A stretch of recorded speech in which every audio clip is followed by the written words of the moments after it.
25 साल से भी ज्यादा का समय हो गया सर आपको। बिल्कुल बिल्कुल बिल्कुल। मैं सर यादों से भरा झोला, और जिस दृश्य की मैं शीर्षक के साथ साथ दृश्य की भी चर्चा कर रही थी, किस तरह की यादें हैं इस झोले में?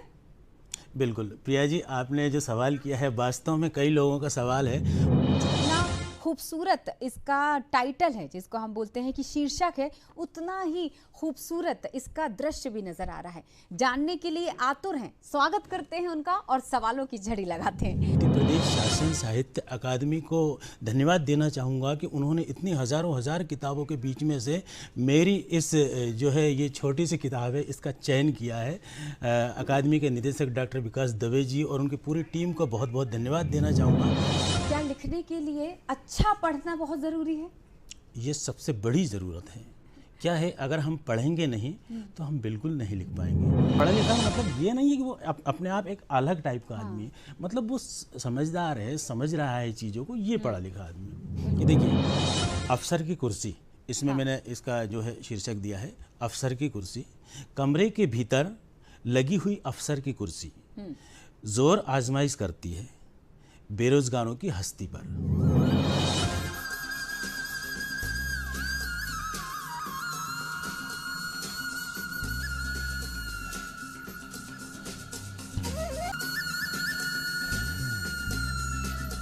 नमस्कार, दूरदर्शन के कार्यक्रम नमस्कार एमपी में आप सभी का स्वागत है। मैं हूं आपके साथ प्रिया और कार्यक्रम में बात करेंगे एक और महत्वपूर्ण विषय और विशेषज्ञ के साथ, लेकिन उसके पहले फ़ोन नंबर नोट करवा देती हूं। और फ़ोन नंबर हमारे हैं 0755, क्योंकि ये सजीव फ़ोन इन प्रोग्राम है तो फ़ोन नंबर नोट कर लीजिए। 0755 ये हमारा भोपाल का कोड है, 2660049 ये हमारा लैंडलाइन नंबर है, और टोल फ्री नंबर यानी निःशुल्क सेवा का भी इस्तेमाल कीजिएगा 1800233000। अगले सेगमेंट, एक और महत्वपूर्ण सेगमेंट की तरफ बढ़ेंगे जिसका नाम है हमारे मेहमान। और जो मेहमान आज स्टूडियो में हमारे साथ मौजूद हैं, चर्चा करने वाले हैं, उनका नाम है महेश सोनी। आपने स्क्रीन पर इन्हें कई बार देखा होगा, लेकिन ये वरिष्ठ पत्रकार हैं, उद्घोषक हैं, जाने माने लेखक हैं। लेखनी के बारे में जब जिक्र हुआ तो बता देते हैं, मध्य प्रदेश साहित्य अकादमी के द्वारा महेश सोनी जी की आत्मकथा यादों से भरा झोला, इसे साल 2018 के लिए विष्णु प्रभाकर पुरस्कार के लिए चयनित किया गया है। हम तस्वीरों में आपको बता रहे हैं, कई पुरस्कारों से इन्हें नवाजा गया है। हाल ही में जिस पुरस्कार का हम जिक्र कर रहे हैं वो मध्य प्रदेश साहित्य अकादमी के द्वारा दिया गया है, और 2018 के लिए विष्णु प्रभाकर ये पुरस्कार इसका नाम है, जिसके लिए इनकी आत्मकथा जो कि है यादों से भरा झोला इसको चयनित किया गया है।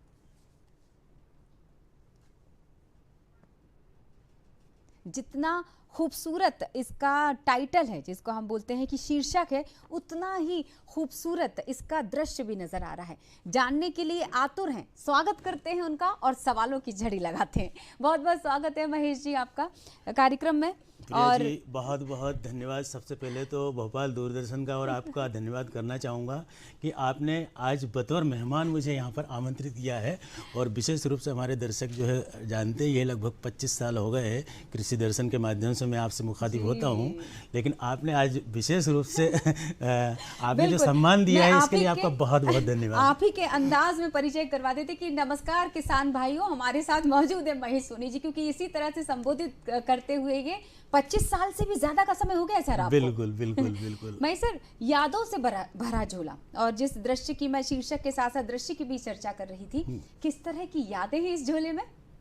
बिल्कुल प्रिया जी, आपने जो सवाल किया है वास्तव में कई लोगों का सवाल है, और देखते भी हैं, जब किताब का चित्र देखते हैं तो कहते हैं कि मुंशी प्रेमचंद जी की कहानियाँ याद आ जाती हैं, और बाकी मित्रों कहते हैं कि गांव के बिना शहर कुछ नहीं है। और ये यादों से भरा झोला जो मेरी जो आत्मकथा है, इसमें जो गाँव का जो शुरुआती जीवन है मेरा, उसको लेकर मैंने जो है पूरा ताना वाना बुना है।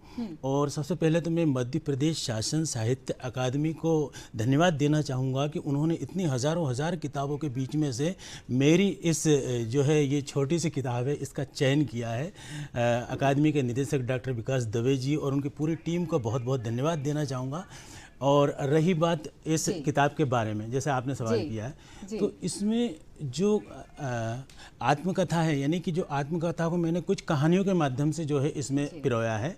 इसमें कुल 7 कहानियाँ हैं। 7 कहानियों में 7 अलग अलग मैंने दृश्य इसमें दिए हैं।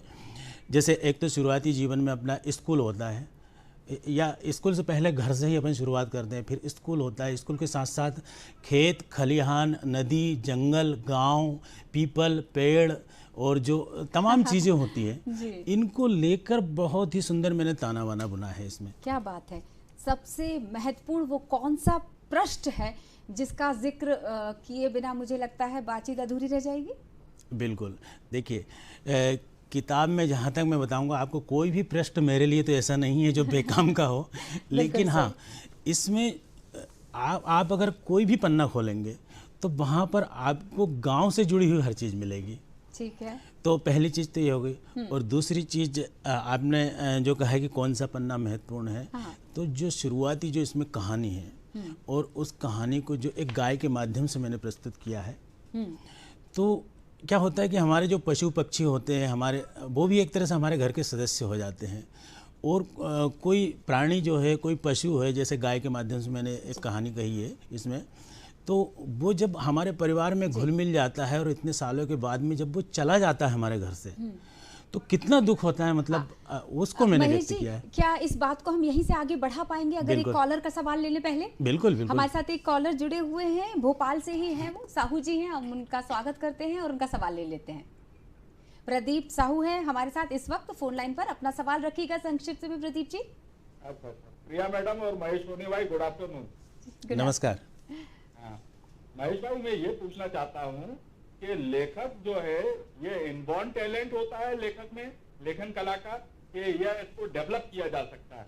दूसरी बात मेरे ये है कि लेखक बनने के लिए आदमी में बेसिक क्वालिटीज क्या होनी चाहिए?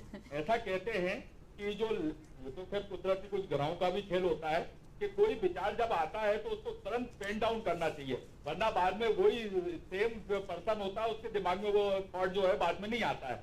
तो आपके व्यक्तिगत अनुभव क्या रहा है कि लेखन में, मतलब आपने कहाँ से, आपके पास थॉट आते हैं, आप कहाँ से लेते हैं सारी चीजों को, और बेसिक क्वालिटीज क्या होती है? जी प्रदीप जी, बहुत बहुत शुक्रिया जी। बिल्कुल, प्रदीप साहू जी का सवाल है, हर दर्शक का सवाल है, हर जो नवोदित लेखक है उसका सवाल है।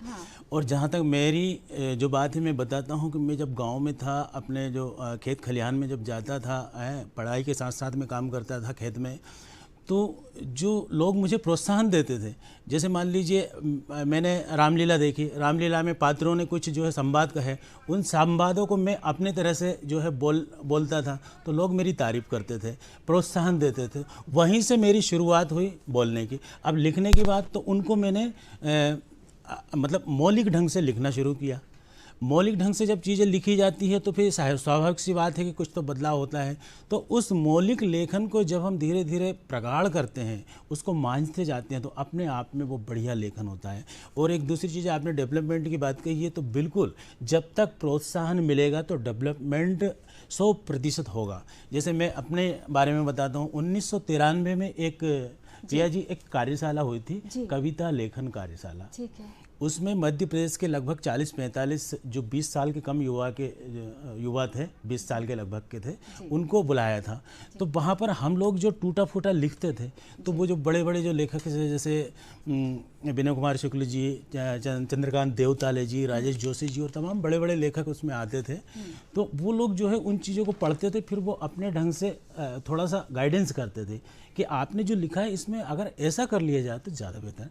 तो यानी कि जो डेवलपमेंट की बात है ना, तो हम डेवलपमेंट कर सकते हैं, लेकिन हमें सबसे पहले तो अपना मौलिक लेखन होना चाहिए। छोटा सा सवाल जुड़ रहा है मेरा। बिल्कुल। क्या लिखने के लिए अच्छा पढ़ना बहुत ज़रूरी है?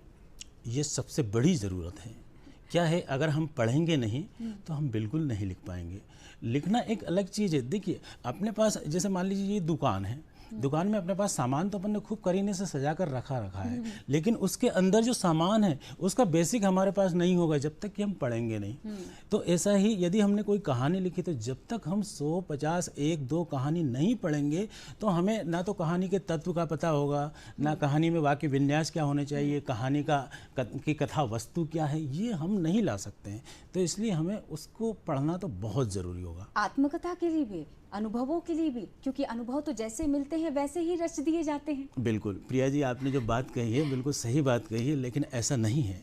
हम अपने अनुभवों को भी कुछ इस ढंग से प्रस्तुत करें ताकि पढ़ने वाला उन्हें पढ़े, क्योंकि अनुभव तो देखिए सबके पास होते हैं। हम जैसे मान लीजिए गांव की बात करें या शहर की बात करें, बुजुर्ग की बात करें या एक बच्चे की बात करें, है ना, सबके पास कुछ ना कुछ अनुभव होता है। लेकिन उसको जब हम कलम के माध्यम से पिरोते हैं तो हमारे पास भाषा एक सबसे बड़ा सशक्त माध्यम होता है। और जो विभिन्न अकादमियां हैं वो जो है जब सेमिनार्स करती है, बताती है, तो वो भाषा के ऊपर इसीलिए सेमिनार करती है क्योंकि भाषा के बिना हमारे संस्कार, हमारी संस्कृति अधूरी है। बिल्कुल सही। तो इसलिए, और फिर आपने भी महसूस किया होगा, कहते हैं कि पढ़े लिखा आदमी, पढ़ा लिखा का मतलब ये नहीं है कि वो अपने आप एक अलग टाइप का आदमी है, मतलब वो समझदार है, समझ रहा है चीज़ों को, ये पढ़ा लिखा आदमी है। बिल्कुल, आपने लिखा है, मैं अगर इस किताब का पहला पन्ना देख रही हूँ जिसमें आपने अपनी बात लिखी है, उसमें लिखा है कि पढ़ने का चस्का तो आपको बहुत छोटी उम्र से था। क्या हम ये सवाल मैं आपसे रख सकती हूँ और इसका जवाब क्या मिल पाएगा कि अगर हमने बचपन से पढ़ने के शौकीन नहीं थे, पर जैसे जैसे हम कॉलेज की तरफ बढ़ने लगे तब समझ में आया कि मुझे लिखना अच्छा लगने लगा, तो ज़रूरी है कि स्कूल टाइम में अगर पढ़ना लिखना पसंद नहीं था और एक उम्र के बाद या एक दौर में या एक समय पर हमें वो चीज़ अच्छी लगने लगी और हम उसमें परिपक्वता लाते चले जाएं। हाँ बिल्कुल, देखिए क्या होता है कि जब हम शुरुआत में कुछ चीज़ें पकड़ते हैं और उन चीज़ों को अब धीरे धीरे आगे बढ़ाते हैं और जब हमें प्रोत्साहन मिलने लग जाता है तो फिर वही चीज़ जो है उसका जो है पन्ना जो है विस्तृत होने लग जाता है। तो यही हाल मेरे साथ भी हुआ। मैंने जो शुरुआती दौर में कुछ चीज़ें सीखी, समझी, उनको जब कलम के माध्यम से बांधने की कोशिश की, तो जैसे मान लीजिए हमने बचपन में कोई कविता पढ़ी कि चल रहे मटके टम्मक टू, है ना, अब देखिए पढ़ी हुई है ना। अब इस कविता केवल इसमें एक लाइन है, लेकिन अब उस लाइन को अगर वास्तव में समझा जाए तो वो लाइन किस तरह की है, क्यों है, काहे के लिए है, उसके पीछे पूरी कविता आ जाएगी। तो जब हम इस चीज़ को समझने लग जाते हैं तो हम उससे आगे का साहित्य रचने लग जाते हैं, उससे आगे की बात करने लग जाते हैं। फिर हमें ज़रूरत पड़ती है संसाधनों की, क्योंकि देखिए भाषा कोई भी हो, जैसे हम गांव की भाषा बोलते हैं, जैसे मैं बुंदेली एंकर हूँ, आकाशवाणी भोपाल में लगभग 20-22 साल हो गए मेरे को, 98 से वहाँ पर बुंदेली मैं एंकरिंग करता हूँ। तो बुंदेली जो बोली है हमारी, वो भाषा से थोड़ी सी अलग जाती है। लेकिन लिखता तो मैं, जब किताब लिखी है मैंने हिंदी में लिखी है, बोलता हूँ मैं बुंदेली, है ना, और हमारे घर में और कोई दूसरी भाषा भी बोली जाती है। तो ये सारी चीज़ें होती, तो साहित्य के लिए हमको कुछ एक विधा बांध के को लेके चलना पड़ता हमने, तभी हम आगे सफल हो पाते। बिल्कुल सही। अब मैं अगर ये आपसे पूछूं कि कठिनाई भी आती होगी शुरुआती दौर में जब लिखते हैं, तो किस तरह की चुनौतियां इनिशियली यानी प्राथमिक स्तर पर आती है? देखिए चुनौतियां, लेखन में कोई चुनौती नहीं हो, हमारे पास कोई दिक्कत नहीं आती। हम एक कागज़ उठाकर जो है जहाँ है हम वहाँ बैठकर लिख सकते हैं। ये हम किसी भी लेखक के बारे में इसका जवाब हो सकता है। हाँ, अपने अंदर लिखने की क्षमता होनी चाहिए, अपने अंदर लिखने की ललक होनी चाहिए, अपने अंदर भाषा के द्वारा अपने आप को या किसी सब्जेक्ट को व्यक्त करने का एक जरिया होना चाहिए। ठीक है ना। जैसे मैंने शुरुआती दौर में कविताएं लिखी, ये एक मेरी कविता की किताब भी आई थी 2009 में, भीड़ में खालीपन। तो इसमें टोटल कविताएं हैं। अब आप कहेंगे कि आपने तो कविताएं लिखी और जो ये अभी साहित्य अकादमी ने जो चयन किया ये तो आपका जो है यादों से भरा झोला यानी कि गद्य है जी। तो देखिए क्या होता है कि शुरुआत में जो भी बच्चा रोता है तो वो कविता में ही रोता है, समझ रहे हैं? हाँ। हमारे जो जीवन की शुरुआत होती है वो काव्य से होती है, पद्य से होती है। बच्चे को आप लोरी सुनाते हैं वो तो सो जाता है, हाँ। है ना। हाँ। यानी कि उसको आप काव्य सुना रहे हैं, आप कोई कहानी सुनाइए, बच्चा कभी नहीं सोएगा। तो हमारे जीवन की शुरुआत कविता से होती है, संगीत से होती है, साहित्य से होती है। क्या कोई एक ऐसा प्रश्न है भीड़ में खालीपन जो इस वक्त हम दर्शकों को सुना सकें? बिल्कुल, पूरी कविता ही दर्शकों के लिए है और मैं चाहता हूँ कि संक्षिप्त, क्योंकि समय कम होता है तो मैं चाहूंगी कि आप अपना कोई पसंदीदा प्रश्न निकाल लीजिए और मैं चाहूंगी इसे हम दर्शकों के साथ शेयर करें। बिल्कुल, मैं तो चाह रहा हूँ मेरी हर किताब जो है कुछ ना कुछ है ही उसमें।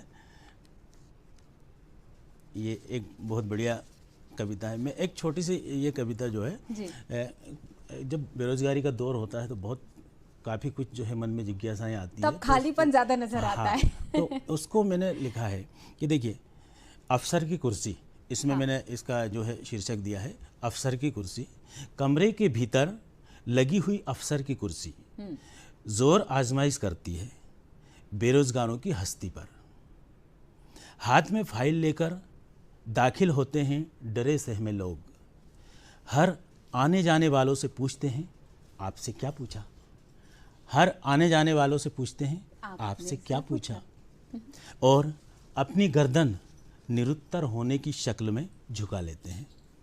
बस यही क्रम चलता रहता है, आज भी जारी है, अफसर की कुर्सी के सामने बैठकर उत्तर देने का। बिल्कुल। इस बहुत ही कविता खूबसूरत। जी, जी, बिल्कुल। इस कविता का संदर्भ सिर्फ इतना ही है कि हम जो है प्रतिभा को प्रोत्साहन देना चाहिए हमें। जी। केवल पढ़ना लिखना डिग्री लेना एक अलग चीज़ है, कौशल भी महत्वपूर्ण होता है। मुझे ऐसा लगता है कि एक विशेष रूप से उस किताब पे, क्योंकि भीड़ में खालीपन शीर्षक ही इतना रोचक है कि ऐसा लग रहा है कि और बातचीत करते चले जाएं।